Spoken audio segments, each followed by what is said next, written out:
Hello everyone, in this video I am going to show you how to make cutout poster effect in Capcut. So for example, I'm going to open my project and then how to add cutout poster to this photo. You can just click effect at the bottom and click body effect, and you can looking for cutout poster. So here's cutout poster like this. You can adjust for longitudinal chromatic version,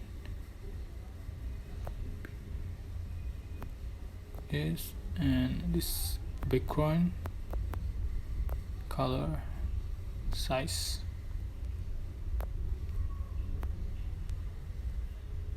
Okay, click OK. Just for position and duration like this.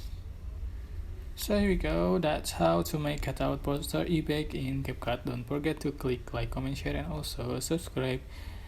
Thank you for watching.